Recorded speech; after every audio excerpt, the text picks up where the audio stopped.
자, 이제 오늘 하나님 말씀 보겠습니다. 로마서 12장 14절에서 21절 말씀입니다.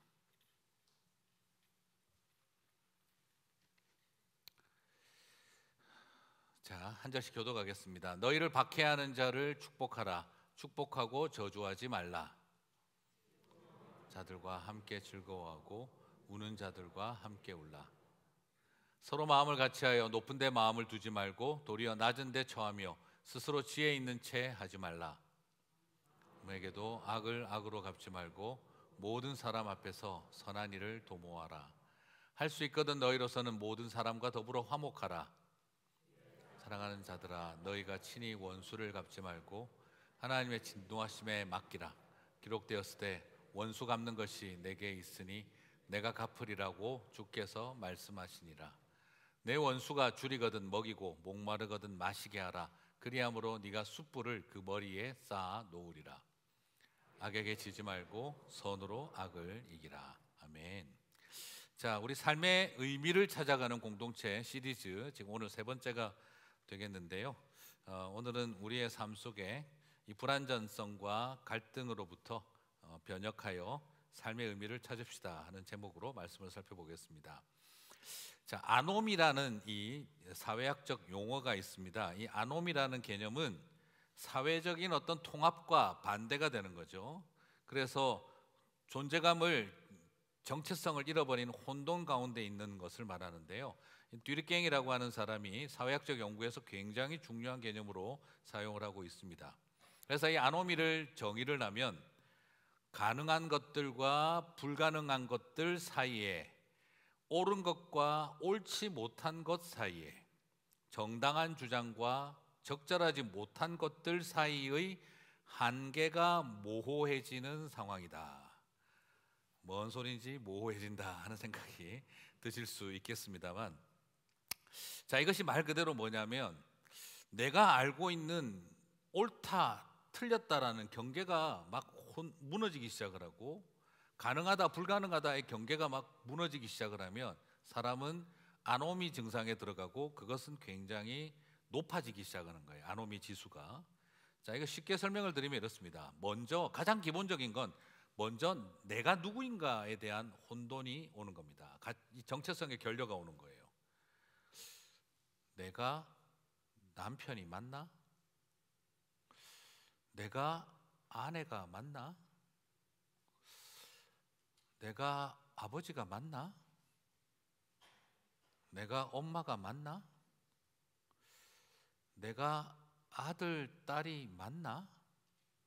하는 이런 정체성에 혼돈이 오고 무너지기 시작하면 아노미 지수가 높아간다는 이야기죠. 사람은 그럴 때 삶의 의미를 잃어버린다는 겁니다.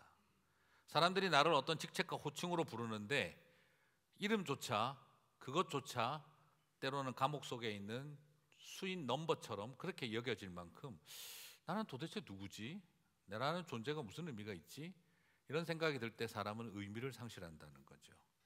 그리고 두 번째로 이것은 공동체 소속과 연관이 되어 있습니다. 난 도대체 어디에 속했는가? 이것은 말 그대로 나는 어디에도 속하지 못한 존재라는 생각이 들 때 사람은 아노미 지수가 높아진다는 것입니다. 소속감의 붕괴가 오는 것이죠. 말 그대로 집에 있어도 이건 가정이 아니라 집구석이고, 직장을 가도 나는 사람이 아니라 부품과 기계처럼 여겨질 때 사람은 거기에서 나는 도대체 여기에 어디에 나는 속해 있는가에 대한 혼돈이 오기 시작을 하면 아노미 지수가 높아진다는 겁니다. 말 그대로 앞에 나는 누구인가와 연결이 되죠. 나는 이 가정에서 아버지라고 불리는데 내가 아버지가 맞나? 애들은 나를 다 엄마라고 부르는데 내가 엄마 맞나? 나를 아들과 딸이라고 부르는데 나는 이 가정에서 존재감이 있는가? 사람들은 거기에서 속하지 못한 존재, 서로 배우자와 그리고 관계 속에서도 이 같은 안방을 쓰고 있는데 내가 정말 아내가 맞나? 그런 생각이 밀려올 때 사람은 삶의 의미를 잃어버리게 된다는 거죠.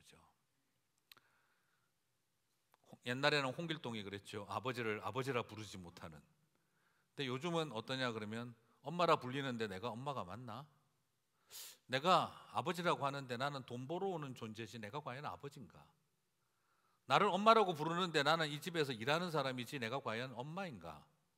나를 자식이라고는 하는데 내가 과연 아들이고 딸이 맞나? 아니면 엄마 아빠의 어떤 자신의 욕망의 도구가 되고 있는 것은 아닌가? 나는 어디에 속해 있는가? 이것에 대한 혼돈이 오기 시작하면 사람은 존재에 대한 가치를 잃어버리고 아노미라고 하는 혼돈 지수가 높아지기 시작을 한다는 거죠. 그리고 세 번째로 나는 무엇을 위해 왜 존재하는가? 이것에 대한 정체성의 사명 정체성의 혼돈이 오기 시작을 할 때 사람은 삶의 의미를 찾지 못한다는 겁니다. 나는 도대체 여기에 왜 존재하고 있는가? 나는 무엇을 위해 살고 있는가? 나는 왜 여기에 와서 열심히 일을 해야 되는가? 나는 왜 오늘도 아침마다 이렇게 열심히 뛰어나가야 되고 나는 왜 오늘도 이렇게 뭔가를 하기 위해서 살아야 하는가? 이것에 대해서 사명 정체성의 혼돈이 오기 시작을 하면 우리는 아노미 지수가 높아지고 그 속에서 굉장한 존재감을 상실하기 시작을 한다는 겁니다. 자, 이것을 가장 언제 우리가 많이 느끼게 되느냐? 아노미는 결혼하면서부터 느끼기 시작했다. 네, 그럴 수도 있고, 그리고 사회적으로는 70년대, 80년대 한국이 농촌에서 도시로 사람들이 몰려드는 산업화와 도시화의 과정을 겪으면서 사람들은 굉장한 아노미를 경험했습니다. 나는 도대체 어디에 속했는가? 나는 왜 여기에 와 있나? 나는 무엇 때문에 존재하는가? 그리고 또한 우리들은 80년대, 90년대 많은 이민이 시작되면서 이민자들 또한 나는 누구인가? 나는 어디에 속해 있는가? 나는 왜 여기에 와 있는가? 이것 때문에 수많은 이민자들도 높은 아노미 지수를 경험을 했습니다. 말 그대로 이것은 일종의 외상 후 증후군이라고 하는 트라우마와 같은 것처럼 나는 나라는 존재, 공동체에 대한 정체성, 자신에 대한 정체성, 사명에 대한 정체성이 너무나 급격하게 혼돈되고 무너져 버렸을 때 사람은 굉장한 불안정과 아노미 지수의 높이를 경험하게 된다는 거죠. 그렇지 않겠어요? 한국에서 미국으로 건너온 다음 도대체 우리에게 있어서 나는 누구이고 나는 어디에 속한 사람인가? 나는 도대체 여기 왜 와 있나? 그리고 또한 도시에서 시골에서 도시로 올라오고 나서 뭔가 돈을 벌어야겠다는 생각 때문에 달려오기는 했는데 그냥 거기에서 우리는 굉장히 높은 아노미 지수를 경험을 한 거죠. 그래서 오죽하면 그런 이야기를 하지 않습니까? 우리가 겪고 있는 이민의 트라우마는 가장 사랑하는 사람을 잃었을 때의 고통이 100이라고 한다면 이민 그 자체는 이미 80의 스트레스와 고통을 경험하는 것과 같다는 거죠. 이미 저와 여러분은 여기 와 있다는 이유 하나 때문에 어떻다는 거죠? 일단 정상에서 조금 오버해 있다는 상태라는 걸 볼 수가 있어요. 그러니까 너무 당황해하지 마시고 나는 괜찮은 줄 알고 있지만 사실 우리는 굉장히 힘들었던 거예요. 그럴 때 놀라운 일이 있었습니다. 사회적인 아노미 지수가 확 올라갈 때 또 올라간 것이 있었어요. 80년대는 한국 도시에 있는 교회들이 엄청나게 성장을 했다는 겁니다. 기독교 인구가 굉장히 늘었다는 거예요. 그리고 또한 80년대, 90년대 이민 오신 분들도 역시 많은 분들이 크리스찬이 되고 교회를 출석하고 교회가 부흥했다는 겁니다. 그래서 사람들은 굉장히 사회학자들이 궁금해했어요. 이 아노미가 증대되는 현상과 왜 교회와 종교가 부흥하는지는 어떤 상관관계가 있을까? 그래서 이 사람들이 연구를 열심히 했습니다. 그래서 이분들은 종교는 사회의 통합적 기능을 하니까 사람들의 그 아노미 지수를 떨어뜨리는 역할을 하지 않겠나. 그래서 이들이 가설을 세웁니다. 뭐냐 그러면 기독교인들이나 종교인들은 비종교인들보다 아노미가 높을까요? 낮을까요? 낮을 것이다 라고 예상을 한 거죠. 그리고 정기적인 예배 생활을 성실히 하는 사람과 예배를 잘 드리지 않는 사람들, 어쩌다가 한 번씩 가시는 분들 사이를 비교를 해보면 역시 아노미 지수가 신앙생활을 잘하는 분들이 낮을 것이다. 그리고 또 하나의 가설을 세웁니다. 교회에서 직분자로 장로님, 권사님, 목사도 포함시킵시다. 목사, 장로, 권사, 집사로 직분을 임직받는 사람들, 굉장히 열정적이고 헌신적이고 체험이 많은 분들은 아노미 지수가 그렇지 않은 분들보다 낮을 것이다. 이 가설을 세우고 리서치를 시작을 했습니다. 충분히 실현 가능할 만한 가설이죠. 여러분, 결과는 어떻게 됐을까요? 당연히 낮을 것 같은데 물어볼 때는 의도가 있는 거죠, 그죠? 실제로 그 사회학자들의 결과를 보니까 신앙생활을 하시는 분들이 비신앙인보다 아노미가 높게 나왔다는 겁니다. 그리고 정기적으로 예배 생활을 하시는 분들이 아노미가 더 높게 나오더라는 겁니다. 그리고 교회에서 정말 열심히 하시는 직분자들과 영적 체험이 깊은 분들이 아노미 지수가 더 높게 나오더라는 겁니다. 도대체 어떻게 된 일일까요? 지금 갑자기 오늘 모처럼 만에 예배 봤더니 기분 나쁜 소리 나고 내가 아노미가 높다는 말이야? 상당히 당황스러울 수 있습니다. 그때 가만히 생각해 보니까 갑자기 이해가 가는 거예요. 그래서 교회에 문제가 많구나. 그래서 불 받은 사람들이 열 받아서 싸우는구나. 그래서 교회를 열심히 다닐수록 직분자가 될수록 싸우는구나. 그래, 새가족 때문에 교회가 분열됐다는 말은 들은 적이 없다. 되게 충격적인 이야기였어요. 그래서 일반 사회학자들은 어떻게 결론을 내렸느냐? 종교는 사회 통합적 기능을 수행하지 못한다. 사회의 불안정성을 떨어뜨리지 못한다 라고 결론을 내리더라고요. 그런데 기독교 종교사회학자들, 특히 기독교 종교사회학자들이 이것에 대해서 똑같은 데이터를 놓고 전혀 다른 분석을 내어놓았습니다. 그렇게 결론을 내리기에는 아직은 빠르다라는 거예요. 무슨 말이냐? 이것은 다른 관점으로 해석해야 된다 하는 것이었습니다. 그게 뭐냐면, 이것은 아노미가 높은 사람들이 삶을 포기할 만큼 막다른 골목까지 갔던 사람들이 마지막으로 선택한 것이 신앙이었다라고 봐야 한다는 거죠. 아노미가 높기 때문에 더 간절히 매달렸고, 그리고 아노미가 높았기 때문에 더 뜨거운 체험을 하게 되기도 했고, 아노미가 높았기 때문에 더 헌신하고 열정적으로 섬기며 직분자로 세움받기도 했다라는 거죠.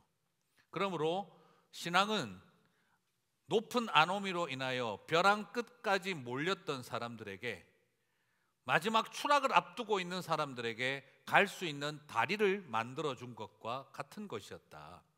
그리고 그들에게는 마지막 희망이었고 마지막 해방구였다.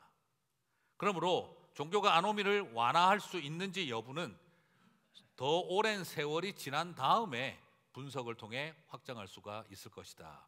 지금은 아노미가 높은 사람들이 마지막 해방구로 신앙을 선택했다고 보는 것이 마땅하고, 그래서 우리 사회에 엄청난 붕괴와 고통을 막아주고 있었던 거다라고 그렇게 설명을 한 거죠.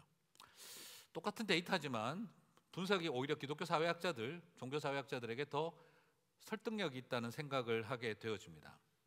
아노미가 높은 이들이 교회에 왔다는 것, 신앙은 그들에게 마지막 기회였다라는 것이죠.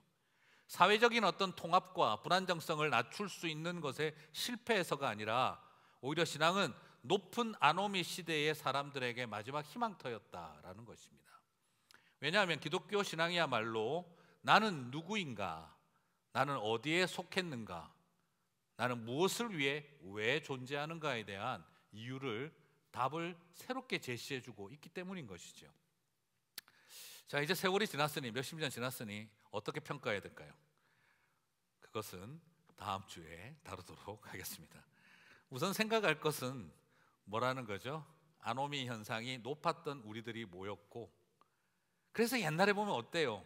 목사님들도 보면 감옥 출신들이 조폭으로 있다가 감옥에서 예수 믿고 나왔다, 막 이런 간증 얼마나 많았습니까? 그리고 그냥 교회에서 주로 간증하신 분들 보면 다 사고 친 사람들, 문제 많은 분들이에요. 내가 사기꾼이었으나 이제 전도자가 되었습니다, 막 이런 분들. 내가 막 이 땅에서 그냥 너 죽고 나 죽으려고 했던 그런 사람이었으나 이제는 너도 살고 나도 살자는 사람으로 바뀌었습니다. 이런 간증을 우리는 많이 들으면서 은혜 많이 받았습니다. 실제로 모두가 그렇다라고 말할 수는 없지만 많은 직분자들과 그리고 많은 열정적인 성도들 중에, 뜨거운 체험을 한 사람들 중에 정말 아노미의 극치까지 갔던 분들이 많았던 것도 사실입니다. 사실 그래서 교회가 위험하고 불안하기도 했었죠. 어제까지 눈물 콧물 흘리며 은혜 받다가 이번 주에 와가지고 그냥 눈에서 불 나오고 그냥 콧김 나오면서 싸우는 사람으로 바뀌기도 하더라는 거죠. 예배 시간에 찬양하면서 은혜 잔뜩 받고 나와가지고 삿대질하고 싸우더라는 거죠. 이것이 일어났던 것이 어쩌면 우리가 높은 아노미 가운데 은혜를 사모하며 이겨왔지만 여전히 연약했던 것이었죠. 그러므로 참된 복음 안에서 온전히 해결하지 못하면 자기 정체성과 공동체 정체성과 사명 정체성을 회복하지 못하면 우리는 여전히 이 아노미를 통해 은혜 받는 법에 자기 자신을 아노미를 악용할 수 있다는 거예요.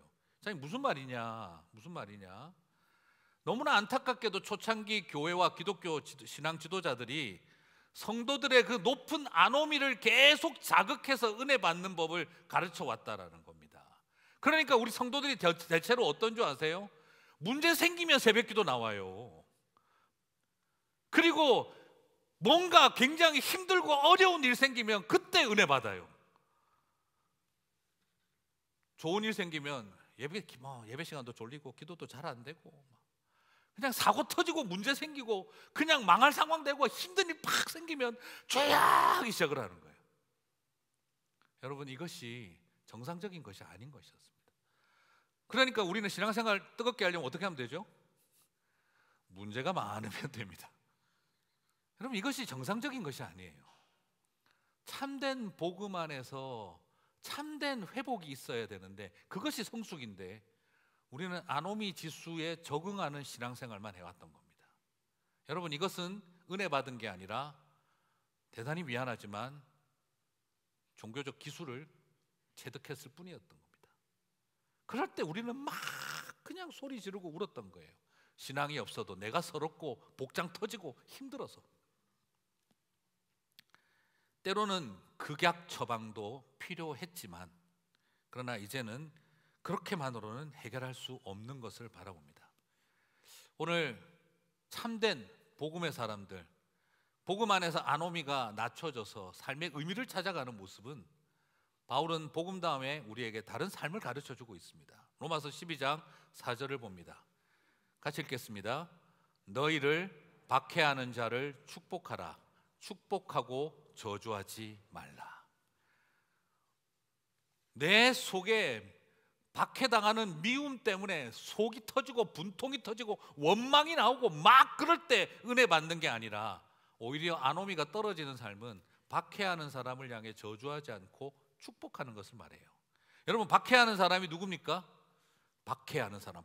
이것은 어떻게 생각하면 그냥 종교적 박해, 그래서 저 무신론자들, 무슬림들 뭐 이런 식으로 생각을 할 수 있는데요, 그러면 나는 박해하는 사람이 없는 거죠. 그렇지 않습니다. 여기서 박해하는 자는 지극히 개인적인 관계도 포함합니다. 박해하는 사람의 특징, 나를 미워하는 사람, 나를 괴롭히는 사람, 나에게 자꾸 상처 주는 사람, 나를 자꾸 긁는 사람, 나를 아프게 하는 사람, 원수 같은 사람, 하나도 마음에 들지 않는 사람. 그게 어떤 의미에서는 우리는 종교적 박해로 몰아가지 말고 내 안에 그냥 보기 싫은 사람을 말하는 겁니다. 그러면 어떻게 이걸 해결할 수 있나요? 아노미가 높다면 나도 미워해야 하는 거죠. 나도 살살 긁어주는 거죠. 나도 자꾸 괴롭히는 거죠. 건수만 있으면 붙잡고 물고 늘어지는 거죠. 그러면서 미워하고 박해하고 나도 같이 한번 해보자 하고 살아가는 것, 그게 뭡니까? 그럴 때 우리에게는 삶의 의미가 가득한 게 아니라 우리는 더 높은 아노미를 쌓아가는 길밖에 되지가 않습니다. 박해하는 자를 저주하지 않고 축복할 때 삶의 의미가 새로워진다라는 것입니다. 그래서 이 상담이라는 말이 있어요. 상담.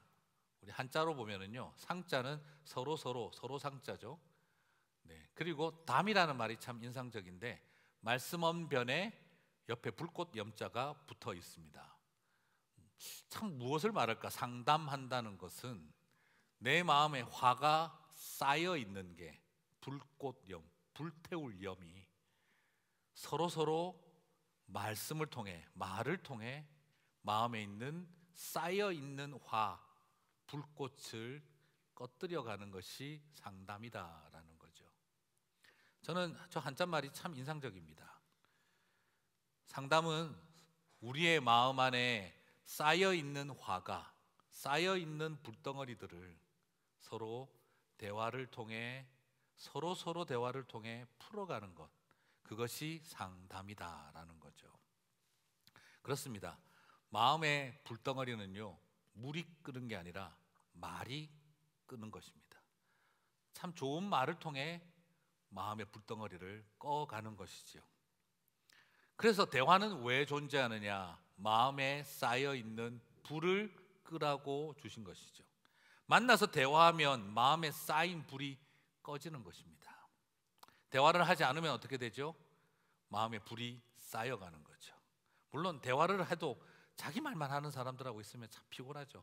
저도 학교 다닐 때 우리 대학 원장님께서 학장님께서 학생들과의 대화 이래가지고 오라 그래 갔어요. 그래서 총장님이 딱 앉으셨더니 오늘 대화하자 학생들하고 1시간 반 동안 쭉 이야기를 하시더라고요. 그래서 1시간 반 동안 이야기 다 하시더니 자, 꼭 기억하고 우리 잘해보자. 오늘 대화 너무 좋았다. 혼자 다 떠들어놓고 무슨 대화가 좋았다고 하시니 제가 숨 넘어가는 줄 알았어요. 자, 그럴 때는 화가 쌓입니다. 네, 불꽃이 쌓이죠. 그러나 정말 중요한 건 뭡니까? 서로 마음과 마음에 있는 불꽃들, 불덩어리들을 꺼내어 놓아야 합니다. 그렇지 못하면 마음에 불꽃이 쌓이기 시작합니다. 우리는 그럴 때 함께 만나 풀어가야 합니다. 물론 다른 사람을 만나 도움을 받을 수 있습니다. 객관적으로 그 사람과는 도저히 풀 수 없을 때는 다른 사람의 도움이 필요합니다. 전문가가 돕고 신뢰할 만한 분이 있으면 참 좋습니다. 그걸 통해 내 마음의 화를 풀어야 합니다. 그러나 애매한 사람하고는 하지 마세요. A하고 B 사이에 문제가 생겼으면 전문가인 딴 사람과는 해결해도 됩니다. 그러나 정말 신뢰할 수 있는 사람이 아니면, 전문가가 아니면 그렇게 딴 사람하고 풀면 안 됩니다. 그러면 화가 더 쌓입니다. A하고 B가 풀어야 되는데 A는 C한테 가서 B 이야기를 자꾸 하고 B는 D한테 가서 A 이야기를 자꾸 하고 있으면 화는 꺼지지 않고 더 불꽃염으로 바뀌게 됩니다. 그리고 그것은 용암처럼 변합니다. 마그마처럼 흐르기 시작합니다. 그렇기 때문에 우리는 이것에 대해서 주의해야 합니다. 사람과 대화를 통해 마음의 불을 끄는 법을 배워야 합니다. 정말 당사자 간에 하거나 전문가나 신뢰할 만한 분과 대화를 통해서 풀어가야 합니다. 그래서 부탁드리고 싶습니다. 그렇게 할 때 의미가 있지, 화를 쌓아가면 아무 의미가 없습니다. 마음에 화가 쌓이면 염이 되고 그것은 결국에는 용암이 됩니다. 그러면 나만 태우는 게 아니라 남들까지도 태우고, 남들만 태우는 게 아니라 나 자신도 화상을 입힙니다. 미워하니까 미워하고, 상처 줬으니 되갚아주고, 고통을 줬으니 복수하고, 그렇게 하면 화가 식는 게 아니라 더 화가 올라옵니다. 그럴 때 구제하고 전도하고 열심히 섬기고 선교하고, 그리고 아무리 뭔가 하나님을 위해서 한다고 해도, 뜨겁게 예배드리고 간절히 기도해도 그것은 결국에는 나에게 아무런 의미를 주지 못하게 됩니다. 그래서 주님은 말씀하셨습니다. 로마서 12장 17절에서 같이 읽겠습니다. 아무에게도 악을 악으로 갚지 말고 모든 사람 앞에서 선한 일을 도모하라. 그렇습니다. 여러분, 불 받으면 됐지 열 받지 마시기 바랍니다. 그러면 성령 받은 거 다 소용없습니다. 성령의 불을 받으면 온 세상에 복음의 불꽃을 전하게 되지만, 성질 받으면 세상에 방화범 되는 겁니다. 온 가족들에 불질러 버리는 것입니다. 그래서 내가 진노하면 안 됩니다. 하나님의 진노하심에 맡기는 것이 삶의 의미를 찾는 것입니다. 로마서 12장 19절을 봅니다. 같이 읽겠습니다. 내 사랑하는 자들아, 너희가 친히 원수를 갚지 말고 하나님의 진노하심에 맡기라. 기록되었으되 원수 갚는 것이 내게 있으니 내가 갚으리라고 주께서 말씀하시니라. 여러분, 바로 이것입니다. 우리가 갚는 것이 아니라, 내가 불덩어리가 되는 것이 아닙니다. 내가 진노의 불을 지는 것이 아닙니다. 하나님이 하시게 해야 합니다. 그것을 뭐라고 설명을 하고 있느냐? 로마서 12장 20절과 21절은 이렇게 말합니다. 내 원수가 줄이거든 먹이고 목마르거든 마시게 하라. 그리함으로 네가 숯불을 그 머리에 쌓아 놓으리라. 악에게 지지 말고 선으로 악을 이기라. 맞아요. 여러분, 이것이 하나님의, 우리가 진노하지 않는 길이 뭡니까? 우리는 진노하지 않고 화를 참는 것만이 아니에요. 그 다음 어떻게 하라고요? 먹이고 마시게 하라는 거예요. 밥 대접하고 그리고 물 대접하라는 거예요. 여러분, 그것이 뭐라는 겁니까? 그들이 스스로 숯불을 쌓게 하는 일이다 라고 말하고 있습니다. 같이 먹으면 체할 것 같죠? 네, 물도 체하고 그 인간하고 물 마시고 나서 체해가지고 소화제를 먹었더니 소화제도 소화가 안 됩니다. 그런 시절부터 제가 본 적이 있습니다. 소화제까지 체하게 되는 그런 마음이라고 사람이 힘들 때가 있죠. 그런데 오늘 복음을 로마서에서 1장부터 11장까지 다 가르친 바울은 우리에게 뭘 말하고 있습니까? 원수 이야기를 합니다. 먹이고 입히고 마시우게 하고 그렇게 하라는 거예요. 숯불을 머리 위에 쌓게 하라. 그리고 숯불을 쌓는다는 게 이게 무슨 말이냐 그러면, 우리는 이게 숯불 쌓는다는 말이 무슨 말인지 잘 모르겠습니다만 이게 유대 사회에서는 그렇게 한답니다. 회개할 때 자신의 참회가 진정성 있는 참된 회개라는 것을 드러낼 때 머리에 숯불을 들고 선대요. 이게 우리 한국 문화에서는 뭐가 있습니까? 머리에 키를 쓰고 지나간다. 뭐죠? 쌌구나 하는 걸 알게 되는 것과 똑같죠. 사람들이 그래서 머리에 숯불을 쥐고 서 있으면 뭐라는 거죠? 아, 진실로 회개하고 있구나, 이런 뜻으로 받아들였다라고 합니다. 그러니까 이게 결국 뭘 말하는 거죠? 같이 먹어주고 같이 마셔주고 원수를 대하는 태도가 친근한 친구 대하듯이 해주고 나면 스스로 그 선대함에 미안하고 고마워서 사람들 앞에 나 정말 미안하고 잘못했다는 것을, 참회를 공적으로 드러내게 된다라는 것입니다. 이것이 악에게 지지 않고 선으로 악을 이기는 길이다라고 말하고 있다는 것이죠. 무슨 말입니까? 모욕을 주고 공개적으로 공박을 해서 얼굴 벌겋게 숯불처럼 만들지 말고 오히려 고맙고 감사해서 회개의 참회의 숯불을 들어 올리게 하라는 것입니다. 여러분, 이것이 되게 중요합니다. 우리는 솔직히 어떻습니까? 그냥 막 공적으로 딱 그냥 때려가지고, 그래가지고 공적으로 찍소리 못하게 해가지고, 그래가지고 얼굴 벌겋게 만들어 보고 싶잖아요. 그러면 내 속이 시원할 것 같잖아요. 그러면 뭔가 내가 한 것 같잖아요. 그죠? 저만 그런가요? 네. 그런데 정말 우리에게 의미는 무엇이라는 겁니까? 오히려 같이 먹어주고 같이 한 공간에서 똑같은 공기를 숨쉬는 것도 싫을 만큼 힘들 때도 있는데 같이 먹어주고 같이 마시고, 그래서 얼굴 벌겋게 만들지 말고 스스로 숯불을 들어 올리게 하는 길, 그게 선으로 악을 이기는 길이다라고 말하고 있다는 겁니다. 사랑하는 성도 여러분, 복음이 우리를 천국 가게만 하는 것이 아니라 복음이 우리를 원수를 대하는 태도도 바꾼다는 걸 알아야 되지 않겠습니까? 그럴 때에 우리가 성도된 의미가 있지 않겠습니까? 그럴 때 우리가 교회로 모인 의미가 있는 거 아니겠습니까? 그럴 때 우리는 목사된 의미가 있고, 그럴 때 우리는 장로된 의미가 있고, 그럴 때 우리는 권사된 의미가 있고, 그럴 때 우리는 집사된 의미가 있지 않겠습니까? 아노미로 직분자 되시겠습니까? 은혜로 직분자 되시겠습니까? 아노미 때문에, 높은 아노미 때문에 직분자가 되었다 하더라도 내 안에 하나님으로 채워지신 복음의 은혜로 우리가 그것을 감당해야 되지 않겠습니까? 끝까지, 언제까지 그 불안한 아노미 지수를 가지고 내가 열심히 하겠습니까? 오늘 우리에게 주고 계시는 도전은 거기에 있습니다. 불안해서, 화가 나서 복장 터지고 그냥 억울하고 신경질 나고 밉고 그래서 하나님 앞에 와가지고 울부짖고만 있는 우리들의 모습이 아니라 복음의 은혜가 우리를 가득 채워서 그 은혜로 인하여 밥 사주고 물 떠다 주고 그렇게 가는 길이 복음의 은혜가 역사하는 길 아니겠냐, 이 말인 것이죠. 아노미가 높은 사람들이 교회에 모였습니다. 어쩌면 우리가 하도 화가 많으니까 하나님이 맞불 작전을 써서 성령의 불꽃을 부어주셨는지 모르죠. 여러분, 불 끄는 방법 중에는 두 가지가 있죠. 물로 잘 끄는 게 있고, 하나는 반대로 맞불 작전이라 그러죠. 불을 확 나서 타버릴 것들을 없애버리게 하면 불이 꺼진다라고 하지 않습니까?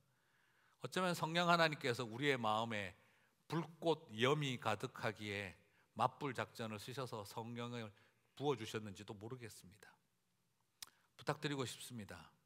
하나님의 뜨거운 은혜를 경험했다면 이제는 나의 성품의 열은 식어야 하는 것이 마땅합니다. 그래서 부탁드리고 싶습니다. 축복하는 사람, 밥 대접하고 물 대접하며 원수도 품어내어가며 얼굴 벌겋게 만드는 사람이 아닌 스스로 숯불을 들게 하는 길, 선으로 악을 이기는 복음의 은혜로 풍성한 길을 저와 여러분이 가게 되시기를 축복합니다. 그리고 또한 성도는 화병만 낮추면 되는 게 아니라 오늘 로마서는 함께 즐거워하고 함께 우는 감정에 대한 공감의 연대를 하라고 우리들에게 가르쳐주고 있어요. 로마서 1장에서 11장까지 복음의 은혜를 잘 가르쳐준 바울은 너무나 좀 유치하게도 좀 잘 웃고 잘 웃으라고, 잘 울고 잘 웃으라고 이야기를 합니다. 여러분, 이게 되게 중요합니다. 화를 내는 사람은요, 웃음을 내지 않고 울음을 내지 않습니다. 심각한 거죠. 그런데 웃음을 내고 울음을 내기 시작하면 화를 내지 않아도 됩니다. 여러분, 화내지 말고 웃음 내시기 바랍니다. 화내지 말고 울음을 내시기 바랍니다. 그러면 화는 나지 않습니다. 물론 혼자 웃고 혼자 웃으면 조금 걱정됩니다. 네, 팬데믹 때 그러잖아요. 내가 벽을 보고 말하기 시작하면 아직 괜찮대요. 근데 벽이 나한테 말하기 시작하면 전문가를 만나야 된대요. 네, 그렇죠? 혼자 웃고 혼자 울면 네, 조금 심각합니다. 그러나 오늘 성경은 뭐라고 말하냐면 함께 웃고 함께 울라는 거예요. 우는 자와 함께 울어주고 웃는 자와 함께 웃으라는 거예요. 가르치려고 들지 말고, 그 웃으면 안 돼, 그런 식으로 울지 마, 가르치려고 하지 말고. 사랑하는 사람 일어서 울고 있는데 크리스찬이 울면 안 되지, 때려주고 싶어요. 네, 같이 울어주면 되지. 뭔 말이 많습니까? 그냥 같이 웃어주고 같이 울어주라는 거예요. 세상에는요, 잘난 인간만 있는 게 아니라 잘된 사람들도 많이 있습니다. 나쁜 사람만 있는 게 아니라 아픈 사람들도 있어요. 화를 참는 것으로 그만이면 아닙니다. 오히려 잘된 사람들을 보면서 함께 웃어줘야죠. 그걸 다 똑같이 잘난 사람들로 취급하지 마시라 이 말이에요. 잘된 사람들은 함께 웃어주고, 아픈 사람들은 겉으로는 나빠 보여도 아픈 사람이라면 함께 울어줘야 되는 것입니다. 그걸 자꾸 우리는 잘났다 나쁘다로만 봐버리니 잘된 사람과 함께 웃어주지 못하고 아픈 사람과 함께 울어주지 못하는 거죠. 그러니까 나쁜 것 판단하고 잘난 것 티잡고 그러다 보니 의미를 잃어버리는 겁니다. 그래서 로마서 12장 15절은 말씀하신 거죠. 즐거워하는 자들과 함께 즐거워하고 우는 자들과 함께 울라. 복음의 은혜가 깊어지면 우리 안에 있는 화는 줄어들고 웃음과 울음이 늘어난다는 겁니다. 여러분, 예수 잘 믿으면 아주 칼같이, 면도칼같이 지성적인 사람이 되는 게 아니라 화는 낮추고 잘 웃고 잘 우는 사람이 된다는 거죠. 그게 우리에게 기대하고 계신 겁니다. 이제 원수 갚지 않고 밥 대접하는 것만큼 이게 쉽지는 않아요. 같이 울 수는 있어도 웃어주기가 참 쉽지가 않죠. 그런데 여러분 꼭 기억하십시오. 사랑을 잃어버리면은요, 함께 즐거워해야 할 자리에서 사랑을 잃어버리면 함께 즐거워해야 할 자리에서 혼자 울고 있어요. 사랑을 잃어버리면 함께 울어줘야 할 자리에서 돌아앉아서 혼자 웃고 있어요. 이게 위험한 겁니다. 내 안에 사랑이 가득하면 공감의 연대가 일어납니다. 그리고 아픔과 기쁨의 연대가 일어나게 됩니다. 그래서 위르겐 몰트만은 이렇게 말했던 거죠. 하나님은 우리와 함께 우신다. 그래서 우리는 언젠가 그분과 함께 웃을 수 있다. 어쩌면 오늘 이것이 로마서에 나타난 하나님의 마음입니다. 우리와 함께 울어주셨고 웃어주셨습니다. 함께 울어주시는 하나님 덕분에 주님과 함께 웃게 된 것이죠. 그러므로 우리 또한 그들과 함께 울어주고 그들과 함께 웃어주면 됩니다. 자꾸 가르치려고 들지 말고 자꾸 답주려고 애쓰지 말고 그냥 같이 울어주고 웃어주는 것이 길입니다. 공감의 연대가 있을 때 사람은 진실로 겸손해집니다. 로마서 12장 16절 말씀하시죠. 서로 마음을 같이하며 높은 데 마음을 두지 말고, 같이 읽겠습니다. 도리어 낮은 데 처하며 스스로 지혜 있는 채 하지 말라. 공감의 연대가 일어나면 겸손해집니다. 가르치려고 들지 않습니다. 공감의 연대가 있을 때 우리는 화목합니다. 로마서 12장 18절 같이 읽겠습니다. 할 수 있거든 너희로서는 모든 사람과 더불어 화목하라. 그렇습니다. 목회자로서 제일 저도 위험한 게 바로 그겁니다. 자꾸 가르치려고 들고 잘난 체하고 니네들은 틀렸고 나만 맞고 제일 힘든 거죠. 그냥 같이 그래서 힘들어하는구나. 그래서 저분이 아파하는구나. 그래서 저분이 즐거워하는구나. 그것만 같이 해주면 되는데 우리가 실수하는 것이죠. 높은 아노미로 인해 우리는 교회를 찾게 됩니다. 인간은 한계 상황에 와서 주님을 붙들 마지막 희망처럼 붙들기도 합니다. 그런 우리들이 아노미 때문에 시작되었다 할지라도 복음의 은혜를 바로 알아서 우리가 화를 낮추고 웃음을 내고 울음을 내며 함께하기 시작을 한다면 우리는 이것이 사람 사는 의미가 있구나라는 걸 발견하게 되지 않겠습니까? 그러므로 이렇게 정리했으면 좋겠습니다. 교회 다닌다고 우리는 다 훌륭하고 고매하다 말할 수 없습니다. 사회심리학적으로 본다면 어쩌면 우리는 더 높은 아노미 때문에 교회에 온 것인지도 모릅니다. 마지막 희망은 신앙에 걸었기 때문일는지도 모릅니다. 직분자라고 해서 앞에 서 있는 제가 목사라고 해서 더 고매한 존재라고 말할 수도 없을지 모릅니다. 어쩌면 더 높은 아노미 때문에 더 간절했던 불쌍한 인생인지도 모릅니다. 그렇게 보면 네가 얼마나 잘하나 보자보다 얼마나 많이 힘들었을까를 생각을 한다면 우리가 서로를 향한 눈이 더 따뜻해질 수 있겠지요. 그래서 영적으로 보더라도 우리는 다 죄인들이 모였던 겁니다.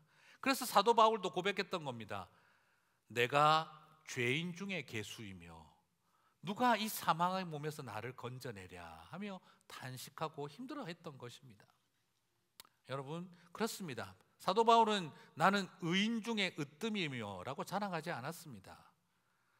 내가 누구를 사망에서 건져내어 줄까라고 말하지 않았습니다. 오히려 자기 자신이 죄인 중에 괴수임을 고백할 수 있었던 것이죠. 사랑하는 성도 여러분, 우리가 은혜 아니면 살 수 없는 존재임을 알게 되기를 주님의 이름으로 축복합니다. 그게 복음이 하는 일입니다. 아노미가 저와 여러분을 어쩌면 교회로 오게 했는지 모릅니다. 그러면 이제 아노미 가지고 끝까지 신앙생활 하시겠습니까? 아니면 하나님의 복음의 은혜로 사시겠습니까? 저는 이것을 이렇게 정리하고 마칠까 싶습니다. 다정한 사람이 됩시다. 뭐 어렵게 복잡하게 신학적으로 설명할 거 없이 좀 다정합시다 라고 말하고 싶어요. 다정, 정이 많다 하는 말이죠. 우리 좀 다정했으면 좋겠어요.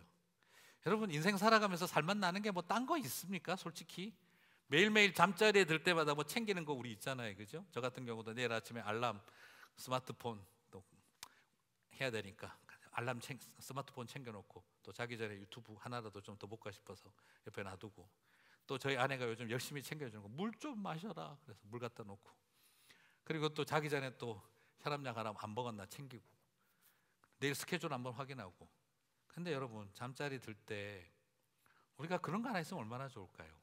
오늘 참 내가 누군가에게 다정했던 기억이 떠오르고 누군가 나에게 다정했던 기억 하나 떠오르면 오늘 하루 잘 살았다 말할 수 있는 거 아닐까요? 누웠는데 내가 누군가에게 다정한 기억도 하나 안 나고 나에게 누군가 다정했던 기억도 하나 나지 않는다면 참 퍽퍽하게 사는 것 아닐까 싶습니다.